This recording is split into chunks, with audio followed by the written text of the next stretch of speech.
Para la mayoría de las personas, Warren Buffett es un anciano simpático que bebe Coca-Cola en Omaha. Para otros, es el mejor inversor de la historia. Pero sin dudas, Berkshire Hathaway es una de las máquinas financieras más sofisticadas del último siglo. No es solo una empresa, es un experimento de psicología aplicada al capital. El origen de este imperio es, paradójicamente, un fracaso.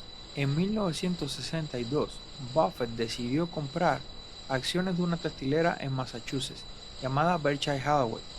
Lo hizo porque el precio de la acción era menor que el capital de trabajo de la empresa. Esto fue una jugada de valor puro y duro. Es lo que él llamaba el estilo de la colilla de cigarro. Un negocio que no tiene mucho futuro, pero al que le queda todavía una calada gratis. Sin embargo, el negocio textil estaba muriendo.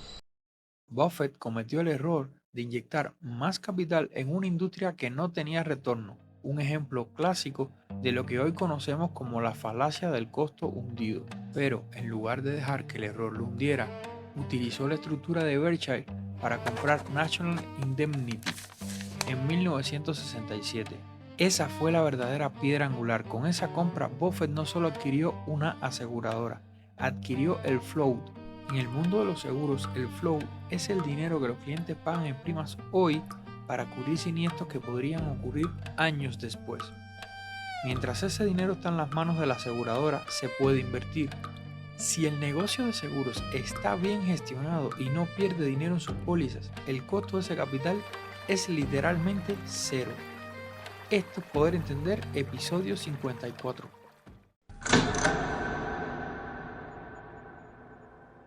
Para dimensionar lo que ha logrado esta estructura, hay que mirar los números sin anestesia.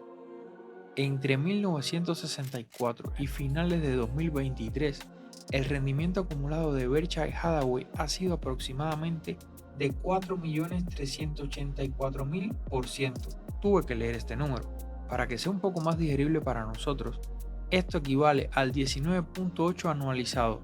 Si hubieras invertido $1 en Berkshire Hathaway en 1965, cuando Warren Buffett tomó el control, para finales de 2023 ese único dólar se habría convertido en aproximadamente $43.847. En contraste, ese mismo dólar invertido en el SP 500, que es el índice de las 500 empresas más grandes de Estados Unidos, se habría convertido en $312, incluyendo los dividendos que estas empresas pagan. En el mismo periodo, el índice SP 500 ha rendido poco más del 31.000%. La diferencia es abismal. Esto no se explica simplemente por elegir buenas acciones. Se explica por el acceso constante a capital barato y la paciencia para no usarlo hasta que el mercado ofrezca una oportunidad ridículamente barata. Charlie Munger, el eterno socio de Buffett, introdujo una pieza clave en esta maquinaria: la calidad. Munger convenció a Buffett de que era mejor comprar un negocio extraordinario a un precio justo que un negocio mediocre a un precio de ganga. Así es como llegaron empresas como Coca-Cola, American Express y Apple. Ellos buscan lo que llaman el foso económico o MOAT. Un foso económico es una ventaja competitiva tan profunda que impide que la competencia entre y destruya los márgenes de beneficio del negocio. Puede ser una marca, patentes, una red de distribución o ventajas en costos. Si el foso es real, el negocio puede aguantar décadas de mala gestión y seguir ganando dinero. La ventaja injusta, por decirlo de una manera, que tiene Berkshire no es tecnológica, es temperamental.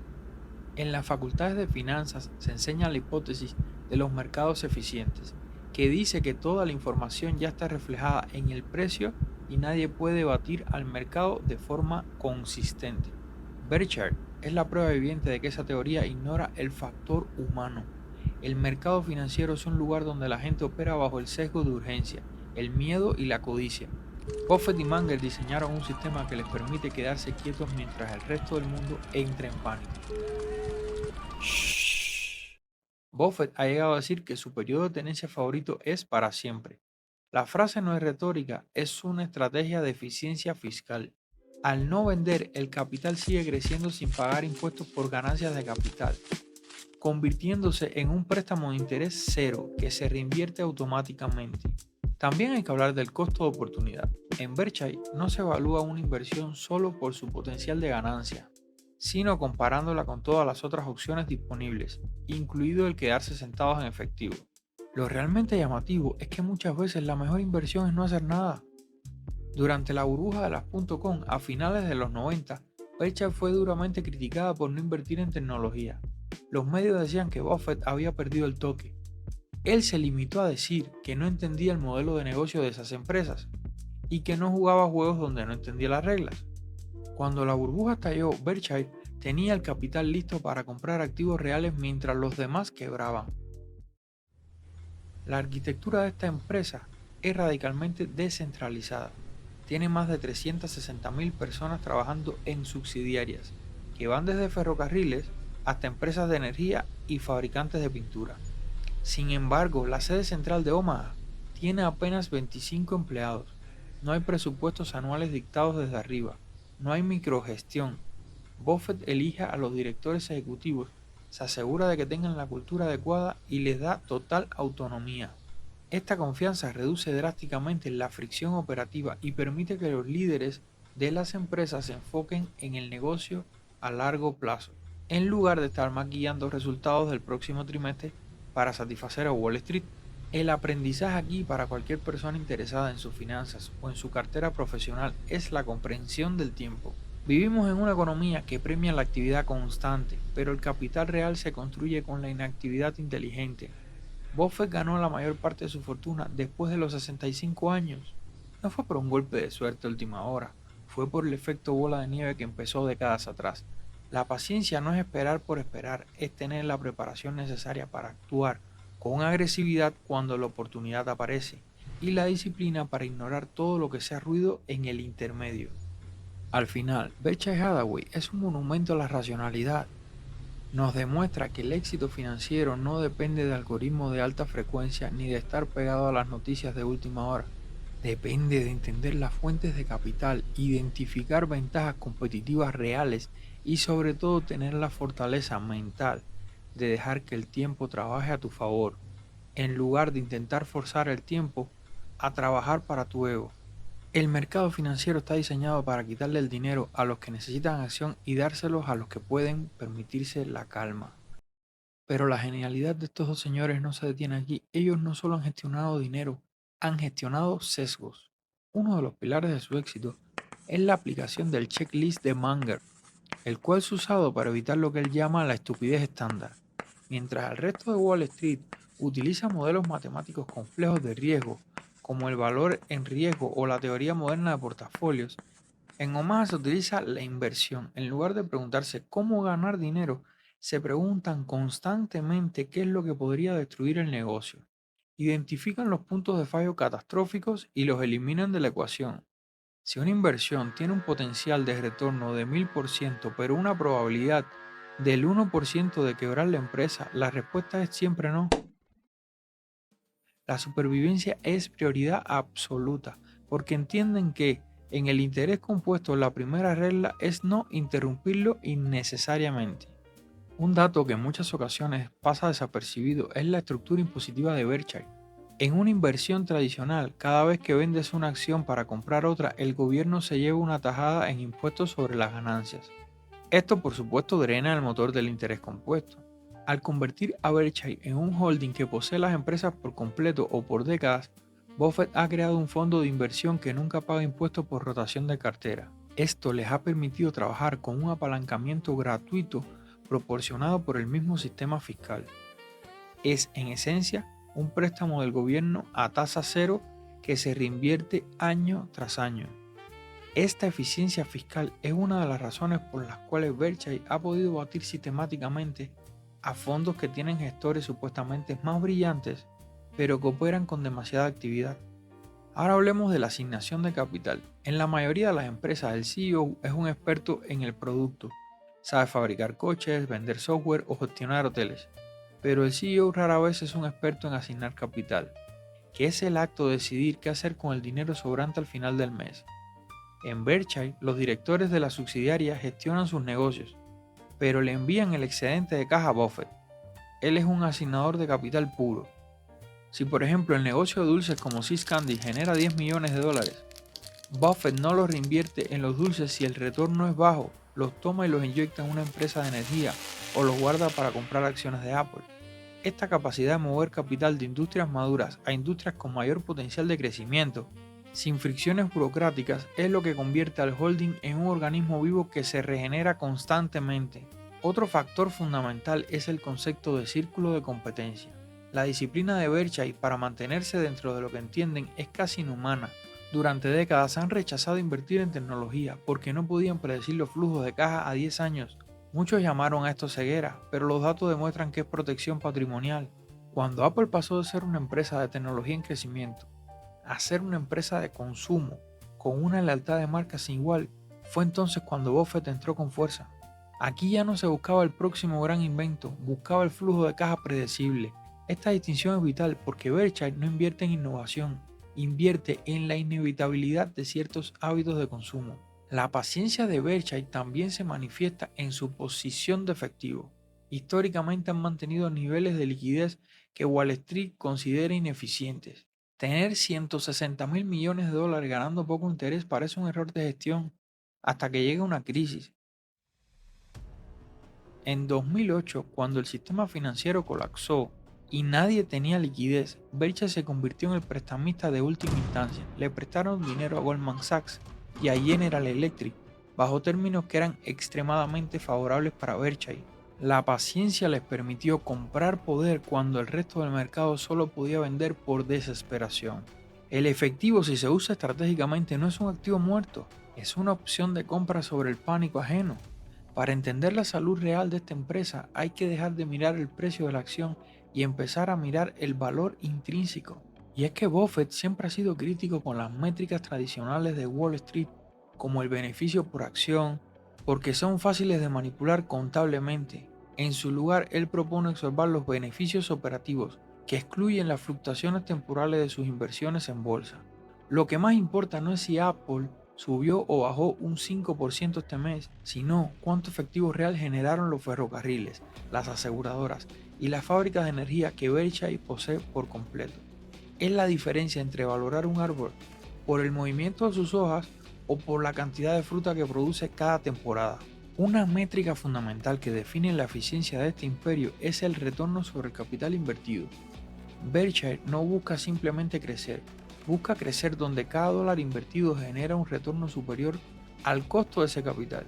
Si un negocio requiere inversiones constantes solo para mantenerse a flote, lo que Buffett llama gasto de capital de mantenimiento sin generar beneficios adicionales es un mal negocio.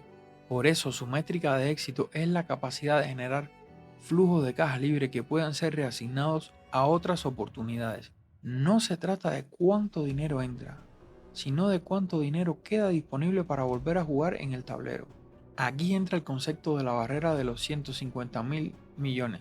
Berkshire ha llegado a un tamaño tan masivo que su mayor enemigo es su propia escala. Es la ley de los grandes números. Para mover la aguja de una empresa que vale casi $1 billón, necesitas inversiones gigantescas. Ya no pueden comprar una pequeña empresa prometedora y esperar que cambie sus resultados. Ahora necesitan elefantes. Esta presión métrica es lo que ha llevado a Buffett a realizar recompras masivas de sus propias acciones. Cuando no encuentran negocios externos que superen la rentabilidad de su propia empresa y las acciones de Berkshire están baratas, recompran. Si mis acciones valen más de lo que marca el mercado, la mejor inversión posible es recuperar mi propio capital. Ahora, toda esta ingeniería financiera depende de un factor humano que está llegando a su fin cronológico. La muerte de Charlie Munger en 2023 marcó el inicio del cierre de una era, y la pregunta sobre la sucesión ya no es teórica. Greg Abel, quien ha sido designado como el sucesor de la parte operativa, se enfrenta a un desafío que no es matemático, sino cultural. La métrica del éxito de Abel no será superar el retorno histórico de Buffett, algo matemáticamente casi imposible debido al tamaño actual de la empresa. En realidad, su mayor reto parece ser mantener la integridad del modelo de descentralización. Wall Street teme que sin la figura de autoridad de Buffett, los inversores activistas presionen para dividir la empresa, vender las subsidiarias y empezar a pagar dividendos. Buffett siempre se ha negado a pagar dividendos porque cree que él puede reinvertir ese dinero mejor que los accionistas por su cuenta. Si Abel cede a la presión de repartir efectivo, la métrica de eficiencia fiscal de Berkshire se rompería. El mercado no solo está comprando un portafolio de activos, está comprando una promesa de racionalidad perpetua. El futuro de la empresa tras la marcha de Buffett se medirá por la capacidad de decir no. La tentación de Abel será demostrar que es un ejecutor activo, pero la métrica que ha mantenido a Berkshire en la cima es la inactividad inteligente. Si el imperio sobrevive, será porque han logrado institucionalizar la paciencia. La sucesión será exitosa si el mercado deja de ver a Berkshire como el vehículo de un genio individual y empieza a verlo como un fideicomiso de capital racional. El verdadero legado de Berkshire Hathaway no será la cantidad de efectivo en su balance, ni el precio de sus acciones clase A. Su legado es haber demostrado que la racionalidad es la mayor ventaja competitiva que existe en un mundo diseñado para la distracción. Mientras la mayoría de los fondos de inversión y de los individuos compiten por ser los más rápidos, Berkshire ha ganado compitiendo por ser el que mejor sabe esperar. Han convertido la paciencia en un activo financiero tangible. Los desafíos de este imperio no paran aquí, estamos entrando en la era de la inteligencia artificial. Además, estamos operando en un mercado cada vez más algorítmico y volátil. Muchos se preguntan si un modelo basado en principios del siglo XX podrá sobrevivir a la velocidad del siglo XXI. Podría decirse que Berkshire es ya una forma de inteligencia artificial humana, un sistema de reglas claras, filtrado de datos sin ruido y una ejecución fría basada en probabilidades, no en impulsos. Su exposición masiva a la infraestructura energética y al consumo básico les da una resiliencia que pocos ecosistemas pueden igualar. La lección final para quien busca proteger su patrimonio y entender las reglas del dinero es que el interés compuesto es un emperador celoso, no tolera las interrupciones. Cada vez que actúas por aburrimiento, por miedo o por seguir una tendencia que no comprendes, estás reiniciando el reloj de tu riqueza. Berkshire Hathaway es la prueba de que no necesitas predecir el futuro para ser dueño de él. Solo necesitas entender qué cosas no van a cambiar y tener la disciplina de no estorbar mientras el tiempo hace su trabajo. Al final todos estamos gestionando nuestro propio Berkshire personal. Tenemos recursos limitados, un círculo de competencia que debemos vigilar y una finitud biológica que nos obliga a pensar en la sucesión de nuestros propios esfuerzos. La pregunta aquí no es si puedes invertir como Warren Buffett, sino si tienes el coraje de sentarte frente a tus decisiones y por una vez no hacer absolutamente nada, cuando el mundo entero te grita que te muevas. En la economía de la atención, quedarse quieto es el acto de rebeldía más rentable que existe. Si has llegado hasta aquí, gracias por acompañarme y nos escuchamos en un próximo episodio.